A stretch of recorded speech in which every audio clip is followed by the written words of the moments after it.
আসসালামু আলাইকুম প্রিয় দর্শক, আপনারা জানেন এর আগে আমি একটা ভিডিও করেছিলাম যে রয়টারের সঙ্গে, আন্তর্জাতিক বার্তা সংস্থা রয়টারের সঙ্গে আমাদের সেনাপ্রধান জেনারেল ওয়াকারুজ্জামান ওনার যে ইন্টারভিউটা ছিল, সেই ইন্টারভিউটা যখন প্রথম প্রকাশিত হলো, সেখানে একটা প্রশ্ন কিন্তু মানুষের মনে শুরু থেকে ছিল। সেটা হলো যে আমরা এটা 2011 হয় 2007-এ, তখন এই প্রশ্নটা ছিল যে আমাদের এই দেশে এমনিতে সামরিক বাহিনীর কিন্তু ক্ষমতা দখল করার একটা ঐতিহ্য আছে, একটা ইতিহাস আছে। জিয়াউর রহমান সাহেবের আমলে ধরা সামরিক বাহিনী যখন ছিল, তারাও ক্ষমতায় এসেছিল। তারপরে এরশাদ সাহেব নিয়োগ ক্ষমতা দখল করেছেন, কিন্তু তারপরে আর হয়নি। কিন্তু 111-এর সময় দেখা গেল যে তারা ক্ষমতা দখল না করলেও ক্ষমতার পেছন থেকে তারা কিছু কাজকর্ম করেছে। অনেক কর্মকাণ্ডে সামরিক বাহিনী হস্তক্ষেপ করেছেন, তাদেরকে সহায়তা করার নামে অনেক কিছু করেছেন। সেটা নিয়ে কিন্তু বিতর্ক হয়েছিল। কিন্তু এবার যখন ইন্টারভিউটা রয়টারের সঙ্গে উনি দিলেন, আমি এই ইন্টারভিউটা হাতে নিয়ে প্রথমে যে কাজটা আমি করেছি সেটা হলো আমি দেখার চেষ্টা করেছি এখানে কি উনি এমন কিছু বলেছেন যা থেকে আমরা একটা ইঙ্গিত পেতে পারি যে এবার সামরিক বাহিনীর ভূমিকাটা কি হবে। সামরিক বাহিনী কি ক্ষমতা দখল করতে চায়, নাকি সামরিক বাহিনী ক্ষমতা দখল করতে চায় না, নাকি সামরিক বাহিনী এমন কিছু চায় যাতে নাকি কখনোই সামরিক বাহিনী ক্ষমতা দখল না করুক, অথবা সামরিক বাহিনী কি রাজনৈতিকভাবে ব্যবহৃত হতে চায়, নাকি সামরিক বাহিনী সবসময় পেশাদার সামরিক বাহিনী হিসেবে থাকতে চায়। এই প্রশ্নগুলো কিন্তু আমার মাথায় ছিল শুরুতেই, এবং যে কারণে আমি খুঁজে খুঁজে ওই জায়গাগুলো বোঝার চেষ্টা করেছি, এবং আমি কি বুঝেছি এবং কেন কি বুঝেছি সেই বিষয়টা নিয়ে আপনাদের সঙ্গে একটু আলোচনা করতে চাই। আমি যা কিছু বলবো সেটা ওয়াকারুজ্জামান সাহেব যা বলেছেন ওনার বক্তব্যের ভিত্তিতে বলার চেষ্টা করছি, এবং আমি বটম লাইনটা বলে নিই, সেটাই বরং ভালো হবে। সেটা হলো আমি মনে করেছি ওনার বক্তব্যটা আমার খুবই পছন্দ হয়েছে এই কারণে যে উনি সেনাবাহিনীকে পেশাদার সেনাবাহিনী রাখতে চেয়েছেন, এবং উনি কখনোই সামরিক বাহিনীর ক্ষমতা দখল করুক এটা উনি চান না। এবং উনি এটাও বলেছেন যে সামরিক বাহিনীকে উনি রাজনৈতিকভাবে ব্যবহার করা হোক এটাও চান না। এই যে রাজনৈতিকভাবে ব্যবহার করতে চান না সামরিক বাহিনীকে, অথবা সামরিক বাহিনী ব্যবহৃত হোক এটা চান না, এই জন্য উনি একটা প্রস্তাবও দিয়েছেন। কিন্তু উনি বলেছেন যে এই যে আগের সরকারের সময় নানাভাবে সামরিক বাহিনীর বিভিন্ন ব্যক্তির নামে বিতর্ক হয়েছে, প্রশ্ন উঠেছে, সেটা কেন? উনি সেক্ষেত্রে বলেছেন যে আগে রাজনৈতিকভাবে প্রধানমন্ত্রীর অধীনে অথবা স্বরাষ্ট্র মন্ত্রণালয়ের অধীনে বিভিন্ন সংস্থায় সামরিক বাহিনী নিয়োজিত ছিল, থাকার কারণে তারা রাজনৈতিকভাবে ব্যবহৃত হয়েছে। তো স্বরাষ্ট্র মন্ত্রণালয়ের অধীনে কিভাবে ছিল এটা বুঝতেই পারছেন, র্যাবের কথা নিয়ে ইঙ্গিত করেছেন। র্যাব তো সরাসরি স্বরাষ্ট্র মন্ত্রণালয়ের অধীনে, আবার সরাসরি প্রধানমন্ত্রীর অধীনেও, প্রধানমন্ত্রী নিজের প্রতিরক্ষা মন্ত্রণালয়ের দায়িত্বে ছিলেন, ওনার অধীনেও কিন্তু নিয়োজিত ছিল। এই কারণে ওনার একটা প্রস্তাব হলো যে সামরিক বাহিনীকে সরাসরি প্রেসিডেন্টের অধীনে নেওয়া হোক।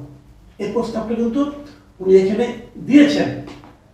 যেমন উনি বলেছেন যে জিনিসটা, যে এটা কেবল তখনই ঘটতে পারে যখন রাষ্ট্রপতি ও প্রধানমন্ত্রীর মধ্যে ক্ষমতার কিছুটা ভারসাম্য থাকে, যেখানে সশস্ত্র বাহিনীকে সরাসরি রাষ্ট্রপতির অধীনে রাখা যেতে পারে। এই যে কথাটা উনি বলেছেন, এর মাধ্যমে উনি বলেছেন যে যাতে নাকি, কারণ রাষ্ট্রপতি তো রাজনৈতিক ব্যক্তিত্ব নন, প্রধানমন্ত্রী রাজনৈতিক ব্যক্তিত্ব, কিন্তু প্রধানমন্ত্রীর আন্ডারে থাকতে এটাকে সেনাবাহিনীকে রাজনৈতিকভাবে ব্যবহারের একটা সুযোগ থেকে চায়। উনি এই সুযোগটাই নষ্ট করতে চেয়েছেন, এবং আমি তো মনে করি এই জিনিসটা খুব একটা পজিটিভ দিক। কারণ এখন তো সেনাবাহিনী থেকে প্রতিরক্ষা মন্ত্রণালয় হলো একদম সরাসরি প্রধানমন্ত্রীর আন্ডারে, এবং বাংলাদেশে দেখা যাচ্ছে সবসময় প্রধানমন্ত্রী নিজেই প্রতিরক্ষা মন্ত্রীর দায়িত্ব পালন করেন, এটা ওনার হাতে রাখেন উনি। তারপরে প্রধানমন্ত্রী সেনাবাহিনীকে বেসিক্যালি ভার্চুয়ালি আপনার নিয়ন্ত্রণ করেন। এই নিয়ন্ত্রণের বাইরে উনি যেতে চান, কারণ উনি মনে করেন সেনাবাহিনীকে পেশাদার সেনাবাহিনী রাখতে হলে ওখান থেকে বের হতে হবে। এবং সেই যে কথাটা আমি বললাম, এই কথাটাই বলেছেন যে আমি যেটা বলেছি একটু আগে, যে র্যাবে অথবা অন্য কোনো জায়গায় সেনাবাহিনী ব্যবহার সম্পর্কে ওয়াকারুজ্জামান সাহেব ভাষাতেই বলি। তিনি বলেছেন যে কিছু সামরিক কর্মকর্তা সাবেক প্রধানমন্ত্রী বা স্বরাষ্ট্রমন্ত্রী সরাসরি নিয়ন্ত্রিত সংস্থাগুলোতে কাজ করার সময় নিয়মের বাইরে গিয়ে কিছু করতে পারেন, মানে বোঝা যাচ্ছে নিয়মের বাইরে গিয়ে কিছু করে, এরকম যদি কিছু একটা পাওয়া যায় তাদেরকে উনি বিচারের আওতায় আনতে চান, যে তাদের বিচার করা উচিত উনি মনে করছে। আরেকটা জিনিস যে কথা মানে উনি শেষ দিয়ে দিল, ওনার যে ফিনিশিং কথা যেটা, যে উনি কি চান আসলে, তিনি বলেছেন যে উনি দীর্ঘমেয়াদে বাংলাদেশ সেনাবাহিনীকে রাজনৈতিক প্রতিষ্ঠান থেকে দূরে রাখতে চান, মানে কোনো রাজনীতির সঙ্গে জড়িত হোক এটা উনি চান না। উনি বলেছেন ওনার ভাষায় যে সামগ্রিকভাবে সামরিক বাহিনীকে কখনোই রাজনৈতিক উদ্দেশ্যে ব্যবহার করা উচিত নয়, একজন সৈনিকের রাজনীতিতে যুক্ত হওয়া উচিত নয়। এবং তারপর ওনার আরেকটা বক্তব্য যে উনি বলেছেন যে তার নেতৃত্বাধীন বাংলাদেশ সেনাবাহিনী রাজনৈতিকভাবে কখনোই হস্তক্ষেপ করবে না। এবং উনি যেভাবে ওনার ভাষায় সেনাপ্রধান বলেন, আমি এমন কিছু করব না যা আমার বাহিনীর জন্য ক্ষতিকর, আমি একজন পেশাদার সৈনিক, আমি আমার সেনাবাহিনীকে পেশাদার রাখতে চাই। এই যে কথাগুলো উনি বললেন, এখান থেকে আমরা কি পেলাম আসলে, যে আমাদের মানুষের মনে যে আশঙ্কাটা থাকে আসলে কি সেনাবাহিনী আসবে, প্রতিবারে কিন্তু এটা হয়। অনেকে ভাবেন সেনাবাহিনীর রাজনৈতিক বিদদের প্রতি মানুষ যখন বীতশ্রদ্ধ হয়ে যায় তখন মানুষ বিকল্প হিসাবে কিন্তু ভাবেন যে তার চেয়ে বড় সেনাবাহিনী হয়।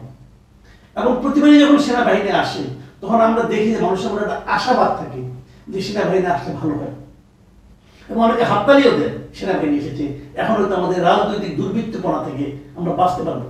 কিন্তু সেটা শেষ অব্দি কিন্তু খুব একটা মানে আপনার সুখকর হয় না, আমরা এটা আগে প্রতিবারই দেখেছি।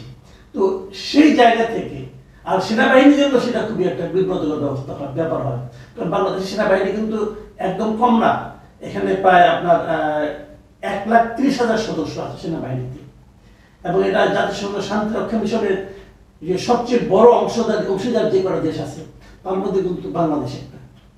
এবং এখানে আমরা ভূমিকা রেখে আন্তর্জাতিকভাবে সম্মানিত যেমন হচ্ছে, তেমনি আমাদের দেশেও কিন্তু বিপুল পরিমাণ বৈদেশিক মুদ্রা আসছে।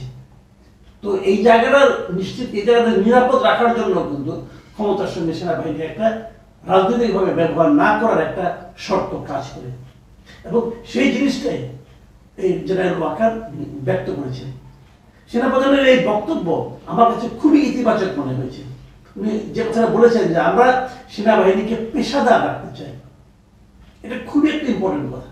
যে সমস্ত দেশে সেনাবাহিনী পেশাদার না থেকে অন্য কিছু করার চেষ্টা করেছে সেই সমস্ত দেশে কিন্তু শেষ বিচারে ক্ষতিগ্রস্ত হয়েছে। জেনারেল ওয়াকারের এই বক্তব্য এবং যে ওনাদের সদিচ্ছা, এই সদিচ্ছাকে আমি অভিনন্দন জানাচ্ছি। প্রিয় দর্শক, এখন এ পর্যন্তই। আল্লাহ হাফেজ।